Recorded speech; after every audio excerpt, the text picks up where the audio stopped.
రాత్రి ఎవరితో మాట్లాడుతూ ఎట్లుందా 14 సీట్లు గెలవాలి పక్కాగా అంటే అన్నీ గెలుస్తాం కానీ మంత్రి ఏదో కొద్దిగా టైట్గా ఉంది అంటాడు. ఎవరు పొద్దున్నే శ్రీధరానికి ఫోన్ చేశారు, అన్న ఏందన్నా అంటే ఊరికో 1,00,000 మెజార్టీ వస్తుంది అన్నాడు నాకు. సరే అన్నమాట కూడా కనుక బయలుదేరి చూసుకుంటూ మా పత్తపల్లి పార్లమెంట్ వెళ్ళి అందరిని ఆపుకుంటూ వచ్చిన. ఒక 100 మందిని క్వశ్చన్ చేస్తే 100 మంది మా ఓటు కాంగ్రెస్కి అని చెప్పారు. అప్పుడు ఫిక్స్ అయిపోయి ఈ ఊరికి వచ్చాను. ఈ ఊరికి వచ్చినాక 2-3 ఎవరో బీజేపీ మేము హిందువులం సార్ అన్నాడు. బాబు నాకు 50 సంవత్సరాలు 34 సంవత్సరాలు శబరిమలకు వచ్చిన, నువ్వు నాకంటే గొప్ప హిందువు కాదు. నువ్వు శ్రీరామ్ అని మీరు పేరెత్తుతున్నారు. మేము బతికేది శ్రీరాముని నమ్ముకొని, మేము నమ్ముకునేది శ్రీ ఆంజనేయుని నమ్ముకొని, మేము ఉదయం నిద్ర లగిస్తే జై హనుమాన జ్ఞాన గుణ సాగర జై కపిలేశ తిలోక ఉజాగర రామదూత రామ అంజనీ పుత్ర పావసురామ మహావీర విక్రమ బజరంగి అని హనుమంతుని తెలుసుకుంటాం. పొద్దున్నే అయ్యప్పని తెలుసుకుంటాం, పొద్దున్నే వెంకటేశ్వర స్వామిని తెలుసుకుంటాం. ముస్లిం సోదరులు వస్తే నమస్కారం పెడతాం, క్రిస్టియన్ సోదరులను గౌరవిస్తాం, ప్రతి మతాన్ని గౌరవిస్తాం, ప్రతి ఒక్కరిని ఆదరిస్తాం. మాకంటే హిందువులు ఎవరో లేరు, మీరు హిందూ పేరు చెప్పుకుంటున్నారు, మా అనువనువులో మా రక్తంలో హిందుత్వం ఉంది, కాంగ్రెస్ పార్టీయే హిందూ పార్టీ అని చెప్పారు. రాహుల్ గాంధీ గారి గురించి, సోనియా గాంధీ గారి గురించి, కాంగ్రెస్ కుటుంబం గురించి మీకు మాట చెప్పాలి. వడి అడుగులేస్తున్న రాహుల్ గాంధీ నడుచుకుంటూ వస్తే నాన్న దారుణంగా చంపింది టెర్రరిస్టులు.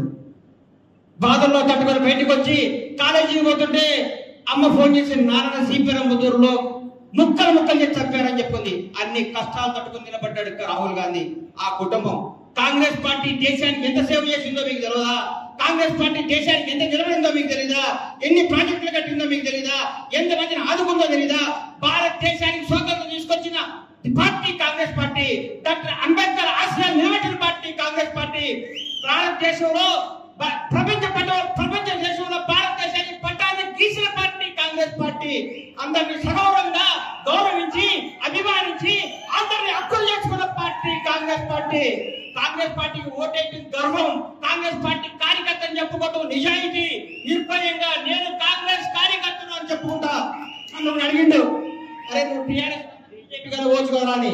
నేను పుట్టింది కాంగ్రెస్ వాడుగా, నేను చచ్చేది కాంగ్రెస్ వాడుగా. పార్టీని మారటం, పార్టీల కోసం నిలబడటం తెలియదు. నేను రాజకీయాల్లో ఉంటే కాంగ్రెస్ లో ఉంటా, బయటికి పోతే పోతా, కానీ వస్తే కూడా కాంగ్రెస్ నాది. ఎందుకంటే ఈ మూవన్నెల రంగు పార్టీ కాంగ్రెస్ పార్టీ. కాంగ్రెస్ కార్యకర్త అని చెప్పుకునే పదవి కంటే నాకు ఏ గొప్ప పదవి వద్దని చెప్పిన.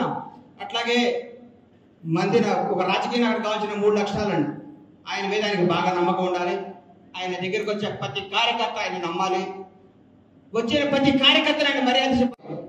ఈ రాష్ట్రంలో, ఈ తెలంగాణ ఆంధ్ర రాష్ట్రాల్లో నేను చూసిన క్యారెక్టర్, క్యాలిబర్, నిజాయితీ, నిబద్ధత, సంస్కారం, చదువు, మర్యాద, మంచితనం అన్ని పుణ్యాలు చూసుకున్న దొద్దిడ శ్రీధరబాబు గారు చూస్తే నాకు గర్వంగా ఉంటుంది. ఎవరన్నా నిజంగా నేను చెప్తున్నా, మీ గుడికి ఇప్పుడే అన్నవాడ ఊర్లో గుడికి పోతే దర్శనం చేసుకున్నా. ఎట్లా వచ్చా కదా దత్తాత్రేయ స్వామి చూద్దామని పోయినా. ఆ ఊరు జనం మీ తండ్రి గారి గురించి, మీ కుటుంబం గురించి వాళ్ళు మాట్లాడుతుంటే నా కళ్ళల్లో నీడొచ్చినాయి. ఇంత సేవ చేసిరా శ్రీధరబాబు గారు. మీ జీవితం, రాజకీయ జీవితం ఇప్పుడే ప్రారంభమైంది నా దృష్టిలో. మీరు భారతదేశం గర్వంగా చెప్పుకునే స్థాయిలో కూర్చుంటారు, నేను సగర్వంగా చెప్తున్నా.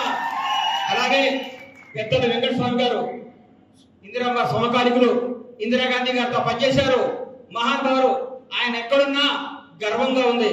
నా మనమడు కాంగ్రెస్ పార్టీ ఎంపీగా పార్లమెంట్ లోకి వస్తున్నాడని దివినున్న మనవను చూసి ఆనందపడే రోజు మీరందరూ 1,00,000 ఓట్ల మెజార్టీతో మన వంశీ గారిని గెలిపించి సగర్వంగా వెంకటస్వామి గారి సేవను గుర్తు చేసుకొని, వాళ్ళ తండ్రిని, వాళ్ళ పెద్దాన్న గారు వాళ్ళు చేస్తున్న సేవను గుర్తుంచుకొని ఆ బాబుని మీరందరూ దీవించి పైకి పంపించాలని కోరుకుంటూ, ఈ అవకాశం ఇచ్చిన మందని ప్రజలందరికీ, పెద్దలు శ్రీధరబాబు గారికి, వివేక్ గారికి, వేదిక మీద ఉన్న అందరికీ నా హృదయపూర్వక కృతజ్ఞత తెలియజేస్తూ సెలవు తీసుకుంటున్నాను.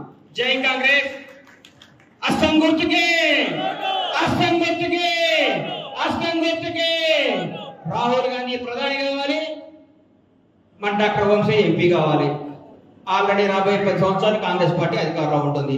వాడుకోండి, ఆడుకోండి, బాగుపడండి, కాపాడుకోండి. జై కాంగ్రెస్.